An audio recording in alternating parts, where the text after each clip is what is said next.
Hello everyone, welcome to my channel banking corner. Banking corner में आपका स्वागत है। आज आपके सामने एक पज़ल है मेंस लेवल का, जो कि एसबीआई क्लर्क मेंस या आरबीआई असिस्टेंट मेंस में आपको ऐसे पज़ल देखने को मिल सकते हैं। थोड़ा यूनिक पज़ल है, ब्लड रिलेशन प्लस डायरेक्शन। ठीक है, तो चलिए आइए हम एक बार क्वेश्चन को पढ़ते हैं, then we will start with the solution. There are 8 members A, B, C, D, E, F, G and H in the family of 3 generations. Each of them are sitting at a certain distance in the park. No single parent has a child. F's mother-in-law is sitting 6 meters in the north of her father-in-law. F is 5 meters in the west of A. G is the brother-in-law of A. D is the son of B, who is a female member. B is sitting 5 meters in the north of south of F. H is maternal aunt of D. G is not in the third generation. G is 4 meters in the west of B. E is a female member. C is 4 meters in the west of E. E's father is 5 meters in the north of G. H is 1 meter in the north of F's wife. And A is a female member. So we'll start by doing the blood relation, because जब आप blood relation पहले solve कर लेते हैं तो ये जो arrangement फिर बाकी बचती है डायरेक्शन सेंस की, that becomes easy, because in most of the questions आपको ब्लड रिलेशन से ही ये इसका कनेक्ट मिल जाता है कि आपको कौन सा कहाँ पर कैसे बैठाना है। ठीक है, तो चलिए आइए हम पहले ब्लड रिलेशन सॉल्व करते हैं। तो यहाँ लिखा है एफ्स मदर इन लॉ, तो मतलब एफ़ की कोई मदर इन लॉ है। ठीक है, चलिए एफ़ है, उसका हस्बैंड या वाइफ कुछ होगी, क्योंकि अभी एफ़ का जेंडर भी हमें नहीं पता है। ओके,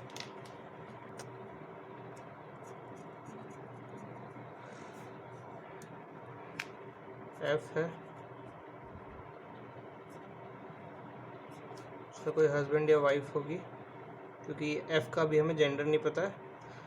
ठीक है, उसकी एफ्स मदर इन लॉ, मतलब ये मदर इन लॉ हो गई, is sitting 6 metre in the north of her father in law, मतलब एफ्स मदर इन लॉ का फादर इन लॉ।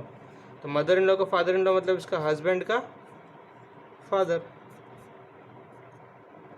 ठीक है, अब देखिए यहाँ पर एक चीज़ लिखी थी, no single parent has a child, मतलब जिसका भी चाइल्ड होगा वो सिंगल पेरेंट तो नहीं होगा। अब अगर इसका ये सन होगा, क्योंकि यहाँ ये फीमेल मेंबर है, तो अब इसका कोई सन है तो इसकी एक वाइफ भी होगी। सिमिलरली ये तो हो गया 2 4 6, अब टोटल 8 हैं, 6 मिल गए। ठीक है, आगे चलते हैं। G is brother in law of A, तो ये अभी कहाँ बैठाना है वो नहीं पता, तो हम अलग से लिख लेते हैं यहाँ पर कि G is the brother in law of A.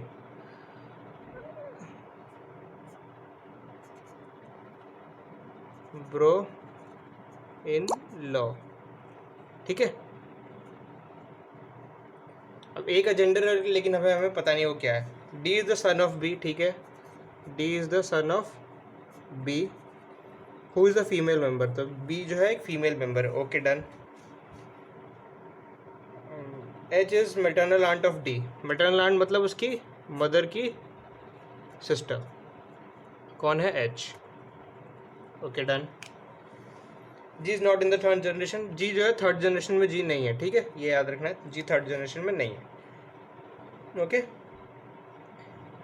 E is a female member and C is 4 meter in the west of E. ठीक है, ई फीमेल मेंबर है और ई का एक फादर है, तो ई अगर एक फीमेल मेंबर है और ई का एक फादर भी है।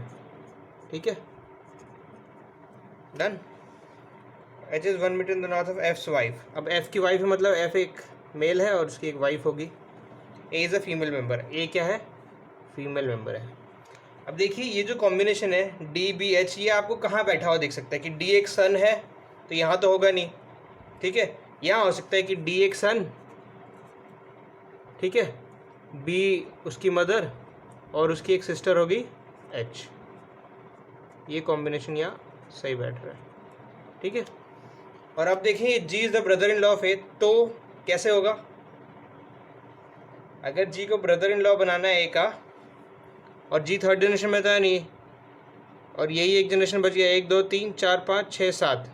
ठीक है, चलिए ठीक है, अभी इसके लिए पॉसिबिलिटीज, अब ये देखिए ये वाला ई का एक फादर है, उसकी वो एक लेडी है, तो ये ई का एक फादर है, यहीं पर हो सकता है, जो कि एक ही हो गया। अब A is the brother in law of G, G is the brother in law of A, तो ए को अगर हम यहाँ रख दें फीमेल मेंबर है क्योंकि वो, तो brother in law of G हो जाएगी वो, G sister in law of G हो जाएगा, और जी क्या मेल है क्योंकि G is the brother in law of A. Okay, तो ये आपका फैमिली ट्री यहाँ पर 1 2 3 4 5 6 7 8, एक कौन सा बच गया मेंबर सी आपका यहाँ आ गया। तो ये आपका फैमिली ट्री यहाँ पर कंप्लीट हो गया। अब आपको इसके बेसिस पे जो है डायरेक्शन पता करना है सबका कि कौन सा किधर जाएगा। ठीक है, तो चलिए आइए हम अब थोड़ा डायरेक्शन सेंस पे will move forward to the direction sense. अब नेक्स्ट पेज पे मैं बताऊंगा कि ये डायरेक्शन बेस्ड कैसे बनेगा। तो ये आपका फैमिली ट्री इधर। अब देखिए यहाँ पर आपको लिखा है F's mother in law sitting 6 metre in the north of her father in law. तो एफ़ की जो मदर इन लॉ है वो अपने फादर इन लॉ के 6 मीटर नॉर्थ में बैठी है। ठीक है, तो मतलब ए जो है एफ़ के 6 मीटर नॉर्थ में, फादर इन लॉ मतलब सी के 6 मीटर नॉर्थ में, 6 मीटर नॉर्थ में। F is 5 metre in the west of A. अब ए के 5 मीटर वेस्ट में एफ है,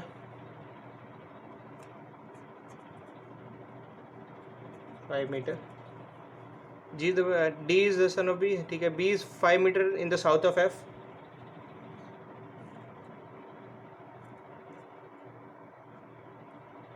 बी जो है 5 मीटर है south of F. H is ji is not the, ठीक है, G is 4 meter in the west of B, 4 meter west है जी बी के। C is 4 meter in the west of E. C जो है ई के 4 meter west में है, मतलब ई इधर होगा, 4 मीटर वेस्ट में सी हो गया। H is 1 metre in the north of F's wife. F की वाइफ ई है और एच जो है 1 मीटर नॉर्थ में, मतलब सी 10 के बराबर, क्योंकि ये 5 था और ये 6 तो एक ही बचा, तो यहाँ पर एच हो जाएगा और ये 1 मीटर डिस्टेंस। ठीक है, अब यहाँ पर आपका ये जो है 1 2 3 4 5 6 7, कोई एक बच गया ना, क्या बच गया, F E A D G, जी बच गया, नहीं ए डी बच गया, डी बच गया। अब देखिए जी से डी से रिलेटेड कुछ है। F is 5 metre in the west of G the brother of A, D sitting 5 metre in the south of A, H is the female, is a female member, she is 4 meter in the west of E. E's father is 5 meter in the north of G. E के father कौन है, D है, is 5 metre in the north of G। तो G के 5 metre north में, मतलब ये D यहाँ हो गया 5 मीटर। ठीक है, दोनों सामने सामने रहेंगे, इधर B और H सामने सामने रहेंगे। तो यहाँ पर इससे रिलेटेड आपको अब अगर कोई भी क्वेश्चन होगा तो आप इजीली उसको सॉल्व कर सकते हैं। जो भी आपको ऑप्शंस आएंगे काफ़ी इजीली सॉल्व हो जाएगा। इसमें कैच ये था कि सबसे पहले जब भी आपको ऐसे कॉम्बिनेशन वाले क्वेश्चन हो, स्पेशली उसमें ब्लड रिलेशन है, तो पहले सबसे पहले आप ब्लड रिलेशन को स्टैब्लिश करने की कोशिश करिए, क्योंकि वहाँ से फिर आपका जो भी दूसरा पार्ट दिया होता है वो बहुत ईजिली बन जाता है। ठीक है, तो अगर आपको ये वीडियो पसंद आया तो प्लीज़ वीडियो को ज़रूर लाइक करिएगा एंड मेरे चैनल को सब्सक्राइब कर लीजिएगा। उस पर बहुत सारे मेंस लेवल के आपको पजल्स और डेटा इंटरप्रिटेशन के क्वेश्चंस मिल जाएंगे।